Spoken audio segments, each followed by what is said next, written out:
이 마음에서 일어난 부정적인 감정들이 결국 신체의 병을 만든다라고 하는 거죠. 암과 싸우지 않고 엉뚱한 기세에 에너지를 소모하고 있더라고요. 부정적 감정과 대화했을 때 어떤 효과가 있을까요? 암 환자들이 부정적 감정을 극복하면 나타나는 효과 중에서 제일 중요한 게 병의 치유에 도움될 뿐만 아니라 다양한 여러 가지 긍정적인 효과가 있는데요. 단순히 어떤 심리적인 안정을 찾는 데 그치지 않는다는 거예요. 암 치료와 회복 과정에 실제로 정말 많은 긍정적인 영향을 미친다는 거죠. 구체적으로 암 환자들이 이 부정적인 감정을 극복함으로써 얻을 수 있는 효과는요. 첫 번째는 신체적인 회복 속도를 향상시킨다는 거예요. 연구에 따르면은 이 긍정적인 감정과 이 심리적인 안정이 우리 몸 안에서 스트레스 호르몬의 분비를 줄여준대요. 그리고 면역 기능을 이게 회복시켜준다는 거예요. 이 학문이 정신신경 면역학이라는 학문이 아주 나와 있어요. 이렇게 우리 몸 안에 신체의 자연 회복력을 강화시켜준다는 거죠. 이 부정적인 감정은 결국은 불안이나 우울감 이런 걸로 잠 못 자고 이렇게 되면은 당연히 면역력을 약화시킬 수 있는 거잖아요. 근데 이걸 극복하게 되면은 면역 체계가 다시 강화되어서 암 치료의 효과가 증가할 수 있다는 거죠. 이게 첫 번째 효과예요. 두 번째는 삶의 질을 향상시킨다는 거예요. 이 부정적인 감정을 극복한 암 환자는요, 일상생활에서 정말 더 많은 즐거움, 이런 행복을 느끼면서 살 수 있다는 거예요. 이런 긴장이 해소되게 되면 결국은 불면과 만성피로, 신체의 어떤 통증을 개선한다는 거죠. 이는 전반적인 삶의 질을 높여줄 뿐만 아니라 암 치료 중에서 우리가 살아가는데 일상적인 어떤 만족감을 유지할 수 있다라고 하는 것이죠. 세 번째는 이 스트레스 관리와 정신적 건강 개선에 중요한 역할을 한다라고 하는 건데요. 암 환자들이 이 부정적인 감정을 결국 극복하게 되면은 이 스트레스 관리가 향상되게 돼요. 그리고 정신적인 어떤 건강이 개선되면서 불안과 우울감 같은 이런 감정들을 다 극복할 수 있게 된다라고 하는 거예요. 그리고 이제 네 번째는 정말 꿈과 희망으로 긍정적인 미래를 꿈꿀 수 있다라고 하는 거예요. 보통 나는 회복할 수 있다라고 하는 확신을 갖게 되고요. 이런 긍정적인 마음가짐이 어떤 미래에 대한 희망과 꿈을 갖게 되면서 마찬가지로 암의 치료 자체에 아주 긍정적으로 작용한다는 거죠. 다섯 번째는 이 재발 방지 및 건강 유지에 중요한 역할을 한다는 거예요. 이 부정적 감정을 극복한 환자들을 보면요, 결국은 건강한 식습관을 하게 되고 규칙적인 운동하고 스트레스 관리할 수 있으니까 건전한 어떤 생활 습관을 스스로 실천할 수 있는 힘이 생긴다는 거예요. 이런 생활 방식이 암의 재발을 방지하는데 기여할 수 있다는 거예요. 임상에서 보면요, 암 환자들이 부정적인 감정을 극복하면서 어떤 변화가 일어나는지에 대한 연구가 상당히 많이 이루어지고 있는데, 이제 이것을 대단으로 이렇게 실제적으로 이루어진 경우가 있었는데요. 이게 이제 칼 사이먼튼 박사에 의해서 1974년에서 78년까지 4년에 걸쳐서 오레곤주 대학병원의 암센터에서 이루어졌어요. 196명의 그 말기암 환자를, 말기암이라고 하는 것은 보통 평균 생존 기간이 1년 남은 경우를 이제 대상으로 해서 이 실험을 했는데요. 어떻게 보면 이제 생존율에 대한 연구였어요. 근데 거기서 연구 결과를 보면은 거의 모든 환자의 평균 수명이 늘어났다는 거예요. 특히 4년 후에 43명 정도가 살았다는 거예요. 평균으로 보면 1년 정도밖에 못 사는데 그 4년 뒤에 33명은 얼마나 살았는지 뒤에 또 결과가 나오는데 상당히 우리가 암에 걸렸다라고 볼 수 없을 정도로 생존 기간이 길어졌다는 것이, 이게 이제 1981년도에 호주에서 열린 세계 정신의학회 이게 발표가 돼요. 그러면서 이걸 기점으로 해서 80년대 이후에 이런 종양 심리 전문의가 또 탄생되게 되고 이후에 유럽이라든가 미국 같은 이런 통합의학 병원에서 이걸 이제 사용하게 된 계기가 되고 지금도 활발하게 사용하고 있는 거죠. 이렇게 이제 우리가 결론적으로 말씀드리면 암을 경험한 분들이 이 부정적인 감정을 극복하게 되면 이 신체적인, 정서적인, 또 심리적, 사회적 측면에서도 다양한 긍정적인 효과를 경험할 수 있다는 거죠. 신체의 회복 속도가 빨라지고 삶의 질이 향상되고 정신 건강이 개선되고 이렇게 우리의 몸과 마음은 아주 밀접하게 연관되어 있다는 거예요. 이 마음에서 일어난 부정적인 감정들이 결국 신체의 병을 만든다라고 하는 거죠. 불건전 사고를 건전한 사고로 바꾸는 일은 참 쉽지는 않지만 그럼에도 불구하고 우리가 자신의 인생을 바꿀 수 있는 어떻게 보면 마지막 기회라는 어떤 그런 믿음으로, 그리고 또 암이 우리에게 준 인생 역전의 어떤 선물이라는 마음으로 노력해 볼 필요가 있다는 겁니다. 암 환자들이 가지고 있는 불건전 생각은 어떤 것들이 있나요? 이런 연구들이 이제 종양심리학 전문의를 중심으로 해서 상당히 많이 이 연구가 되고 있는데요. 마음에 대한 연구예요.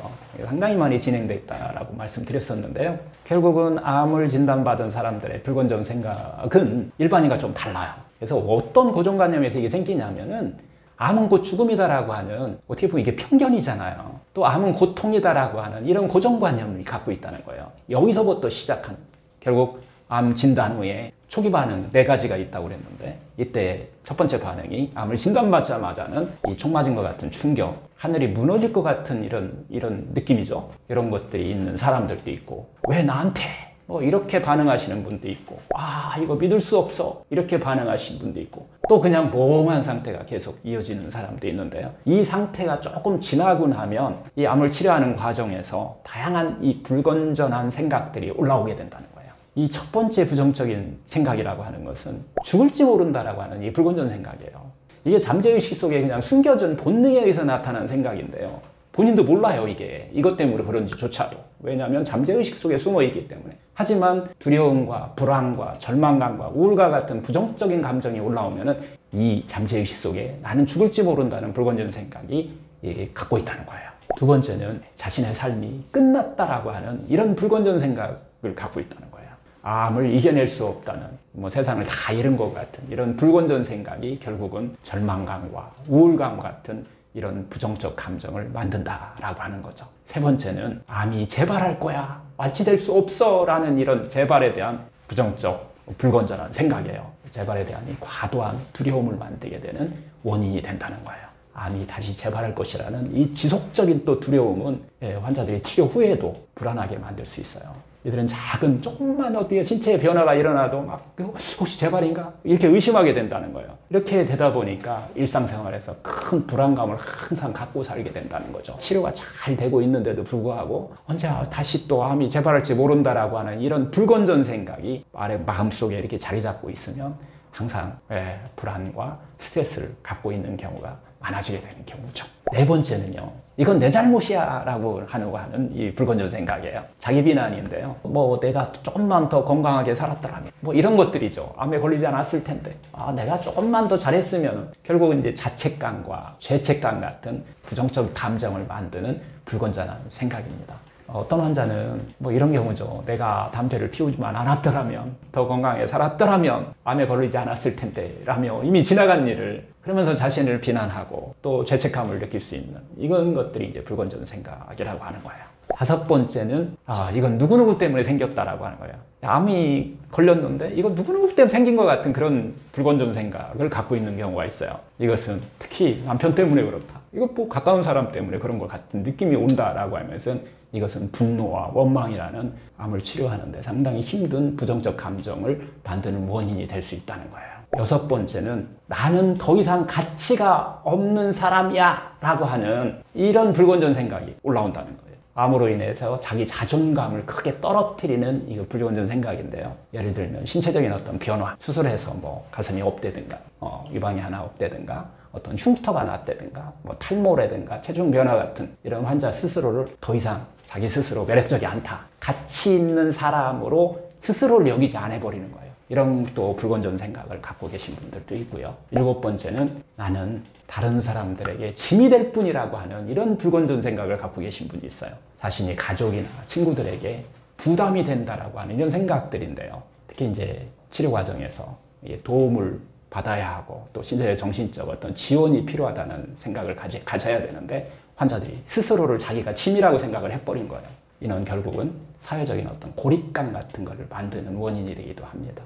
여덟 번째는 이런 또 생각을 갖고 불건전 생각을 갖고 계신 분도 있어요. 어차피 나아지지 않을 텐데 왜 치료를 받아야지? 이런 절망감이 극심하게 되면은 환자가 치료의 의미를 잃게 되고 회복에 대한 의지를 상실함으로 인해서 정말 치료 과정에서 회의감으로 이어지고 치료에 대한 어떤 비협조적인 태도를 보일 수 있는 이런 불건전 생각으로 나타날 수도 있습니다. 아홉 번째는 나에게는 미래가 없다는 불건전 생각이에요. 난 미래가 없는 것 같아. 암 진단은 많은 환자들이 미래에 대한 어떤 희망을 잃게 되고 현재만을 바라보게 되는 이런 원인이 되는데요. 현재만 바라보고 있는 거예요. 특히 치료가 길어지거나 완치가 어려운 경우 환자들은 계획하는 것이 아니라 무의미하다고 그걸 느껴버리는 거예요. 결국 우리가 암이 치유되려면 그런 꿈과 희망을 갖고 있어야 되는데 그런 것을 잃어버리게 되는 이런 불건전 생각을 갖고 있다는 거예요. 이런 불건전 생각들은 결국 부정적 감정 만드는 거라고 그랬잖아요. 두려움과 불안과 절망, 우울감과 같은 이런 부정적 감정을 만들어내서 해서 암과 싸워야 되는데 암과 싸우지 않고 엉뚱한 기세에 에너지를 소모하고 있더라는 거예요. 그러나 다행히도 우리한테는 그런 생각을 바꿀 수 있는 능력이 있다는 거예요. 아주 드문 경우지만은 암 환자 중에는 암 진단을 딱 받았을 때 그것이 자신이 행운, 럭키라고 이렇게 생각하는 사람도 있어요. 이런 사람들을 보면은 정말 하기 싫었던 일을 그만둘 수 있었던 기회로 이걸 받아들인 거예요. 암 진단을 받기 전까지는 자신이 하는 일에 어떤 책임이 너무 무거워서 그만두고 싶지만 그만둘 수 없는 상황이었는데 이제 그만둘 수 있었다라고 이렇게 말씀하시는 분도 있어요. 그리고 또 너무너무 하기 싫은 일이었는데 암 진단을 받는 순간 아주 쉽게 그 일을 그만둘 수 있었다라고 하는 거죠. 또는 자신의 삶이 얼마 남지 않았다는 생각에 지금까지 하고 싶었지만 할 수 없었던 것을 아무 망설임 없이 시작할 수 있게 되었다라고 이렇게 말씀하시는 분들도 있어요. 이런 사고방식을 가지고 계신 분들은 암 진단을 받은 이후에도 생기 있게 살 수 있다는 거죠. 그리고 그 결과 건강을 회복할 가능성이 높아진다는 거예요. 암으로부터 치료할 수 있는 가능성이 아주 높아진다는 겁니다.